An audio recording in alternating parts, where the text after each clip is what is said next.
internet. So I've been naughty and I haven't filmed favorites and monthly favorites for a while, and it makes me feel like I'm sort of out of the loop with you guys and I haven't talked to you about my favorites in what seems like a really long time because it's been such a big change in my life working, and it's an adjustment. So, you know, these have just been my makeup favorites for the fall, and as always I include a few non-makeup favorites at the end.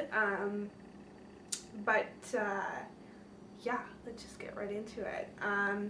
First thing that I've been loving, and you know that I've been using this if you watched one of my vlogs where I went and bought this, but this is the Chanel Perfection Lumiere foundation. My color is the number 32 Beige Rosé, which is darker than you would think looking at me, but it has a really nice peachy rosy undertone that's really flattering. So it's a half shade darker than my skin maybe, but as long as I blend it in really well, it doesn't have that yellowy tone or anything scary that darker foundation often can have, and I love the way it just sort of blends into my skin tone and warms it up a little bit. And with that, I've been using the matching powder. This is a Poudre Universelle Compact, and it's a number 20 Clair Translucent 1, apparently. And it's just basically like a very light, clear powder. So it complements the slightly darker foundation really well, and the whole thing together, blended in, matches my skin perfectly. It's a little bit thinner than something like Revlon Color Stay, but it has amazing coverage. So I'd say my all-time favorite foundation may still be the Tarte Amazonian Clay one that I did a tutorial on a few months back. You can watch that here if you'd like to. But this Chanel foundation has a lovely luxury feel and more of a full coverage traditional foundation feel to it that I feel is really great for me on a sort of 5-day-a-week basis. That combination is what I've been wearing to work every single day since I started work, and it has really done well by me. So whenever you see me in the morning and I show you my suit wear outfit, that is what I'm wearing on my skin. With that foundation and powder, I also have a new concealer combo. I used to use a bunch of different concealers mixed together. Sorry, that's my cat's bell if you can hear that. He's like jingling. Anyway, I used to use layered concealers. I used to use the Maybelline one layered with the Collection 2000 one. Now I just use the Tarte Maracuja Creaseless Concealer, which has a really nice thick gel consistency. It's very smooth, it blends like a dream, and it doesn't crease at all, especially when I top it with my Laura Mercier powder. I really look for long-lasting makeup because I can't be worrying about that when I'm at work. It really is sort of at the bottom of my list of priorities, fixing concealer and that kind of thing. So this combo and the foundation and powder combo are great because they last all day without moving at all. I'll use a few blotting sheets on my makeup and that is all I will do.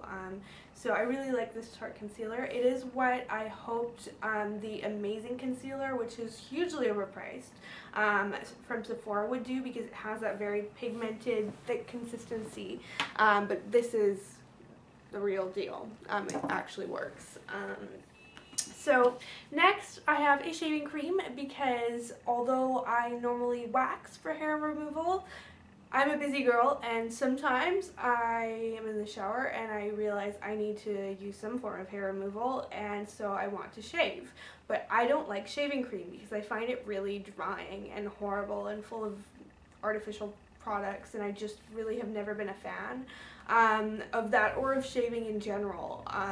But I will do it with this. And this is the Alba Botanica Natural Very Emollient Cream Shave. It's from Whole Foods.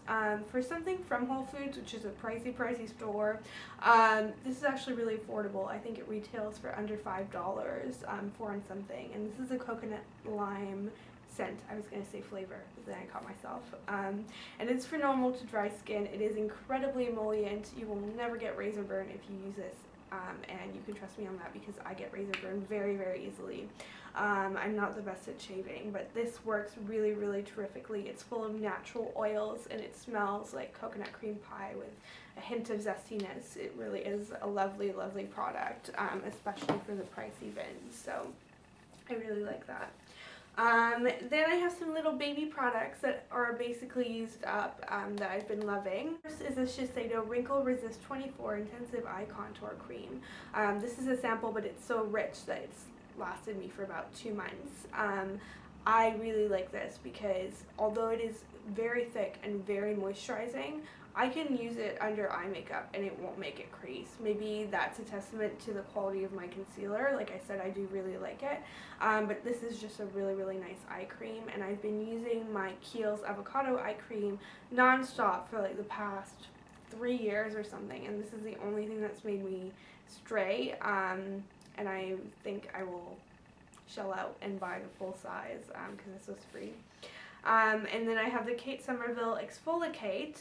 This is a really, really nice exfoliating treatment because it is so fine. It doesn't have any of those nutshells in it. They're little micro beads. It smells very herbal. It has a dark green tint. And at first when you use it, you feel like it's going to do nothing. And then you start to feel that warmth as you massage it into your skin. That means that it's working. And after I've rinsed my face, it feels so incredibly smooth, and my foundation will go on really smoothly as well. So it's a really nice little product, especially to use around my nose area where I tend to get drier skin during the fall months, and that can look really horrible if you put makeup over it because then it's all cakey and awful. So that's been sort of my solution to it, and I am going to purchase a full size because it works so well. I also have a new mascara. I didn't haul this or the next product I'm about to show you because when you purchase that, I didn't feel like making a whole video on it would be worth it. But this is a Fairy Drops mascara. I've heard really good reviews about it, and I agree with them. It's a little bit of a thinner consistency mascara that I would normally go for because I'm normally a L'Oreal Voluminous or Dior showgirl. But I really love the brush on this, and it holds a curl like nothing else, and it's budge proof. And despite being that budge proof, it comes off with my makeup removing oil really easily. So it's almost, well, it is the best of both worlds. It works really, really well, and I do feel like it's worth the price from Sephora. It's like $22. I like this. And then I have a new eyeshadow primer. I have to say, I think this is better than the Urban Decay. This is a NARS smudge proof eyeshadow base. It's pricey compared to the Urban Decay one or the Too Faced one or a MAC one or whatever, but it works incredibly, and I was having issues with my eyeshadow creasing.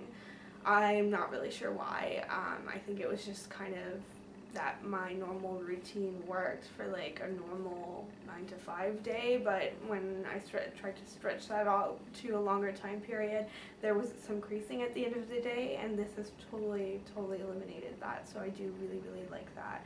And I've been using it for like going on 2 months now, and it's not made a dent in it, so I think the tube will last a really long time.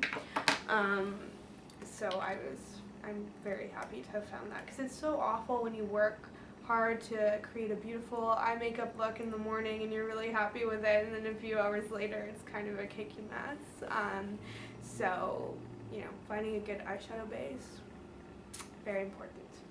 Next, I have an eyeshadow. This is the only new eyeshadow that I've purchased recently. I've been pretty good about not going crazy on those because I do have so many MAC palettes, Urban Decay palettes, you name it. This is the Urban Decay Mushroom eyeshadow. You can see it's sort of an interesting slate gray, but it has a sort of multi-tonal thing to it where it also pulls a little bit taupe and brown under certain lights. So it's interesting. It's darker than I would normally think I would wear to the office, but I really like it. If I sort of blend it out with a matte color in the crease, so I'll wear it on the eyelid more towards the outer side, it looks a little smoky, but in a really nice, interesting way. So I really like this eyeshadow. It's an interesting variation on the taupe trend, in my opinion. And then finally, because you can't have a fall makeup video without nail polish. I have 4 nail polishes, and none of these are the ones that I showed you in my recent Lululemon haul, because you guys have already seen those and I have been wearing all of those. So these are some sort of different ones that I've been wearing and loving.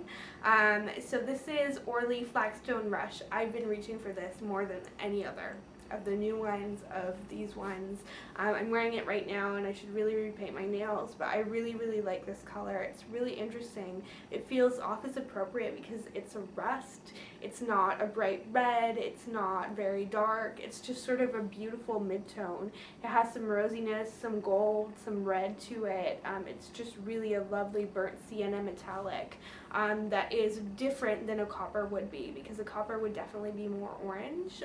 So I really adore this color. I think it's really unusual and very sort of on trend with a lot of colors that I'm seeing in stores in fashion. So next, I think this is a real bargain. This is a 200 Stormy Night Revlon Color Stay Nail Polish from their new line. These polishes have terrific consistency and wearability. They just wear really well. Other than a bit of tip wear, they never chip. They are very smooth in application and very pigmented. I actually brought this one with me to Winnipeg, and my friend agreed that it applies really well. So this color is kind of a slate taupe. It's very similar to OPI by Sephora's Metro Chic, if you've ever heard of that or come across it. It's a shade less purple and more gray, but they're literally dupes of each other, and this one is cheaper. And I like it better. I think it applies better and wears longer as well, so I really like that. I think, you know, every girl's gotta have some dirty colored nail polish for fall, right? That kind of mushroom trend to me will never die out. So next is a cranberry. This is Size Matters from Essie. I really like this one. It is part of the good Essie sort of formulation, so it's not streaky, it's very pigmented, it has lovely color to it. It pulls a little bit more pink than it does red, but it is a true cranberry, and I just love that for fall. And then finally, I have a neutral, because I do wear mostly neutral polish to the office, and this is a Shanti Peach from Orly, which has a little bit of warmth to it and a sort of rose gold type thing going on, but it's not like super metallic or flashy. It just really blends into my skin tone, and I like the way it wears and applies. It's one of those sort of pearl finish nail polishes that I know don't tend to be very popular with YouTubers, but I like them because I find them really wearable and classic looking, as long as they're not too streaky, and this one does fall under that description. So that is it for makeup favorites. For food favorites, pretty much every day for breakfast I've been having plain Oikos fat-free Greek yogurt with baked apples and cinnamon. So I'll bake an apple the night before and chop it up, and with a little brown sugar, little cinnamon, and some Greek yogurt. That's my office breakfast that I bring with me every single day. But for snacks, I thought I would share this one with you because I've tried all the flavors for these little portion snack size ones, and this is the only one I like, but I really like it. So this is the Oikos fat-free peach mango on the bottom. They come in these really cute handy jars that I love. It is really nice to not have to portion out and spoon out yogurt like I do for my breakfast, but just to kind of have these in the office fridge is really nice for me, in case I get hungry or whatever. So these are great, and they are pretty natural. Has a little cornstarch in there. I don't really know why that's necessary. I suppose it thickens the mango sauce at the bottom, but it's really nice. It's not too jammy. It has more of a fruit sauce type consistency and taste, and the Oikos Greek yogurt is my favorite that is on the Canadian market, because we do not have a lot of true real Greek yogurt for sale. It's very hard to find, so the Oikos brand is the best one that there is, in my opinion, and I'm gonna stick by that. So until we get brands like Phage and so forth that are accessible in the US, that is one that I'm gonna keep buying. So yeah, that is it. Thank you so much for your patience. I can't believe I've waited so long to share these makeup favorites with you, but they are tried and tested, and I'm happy we got to sit down together so I could show you. So that's it. I will see you in my next video.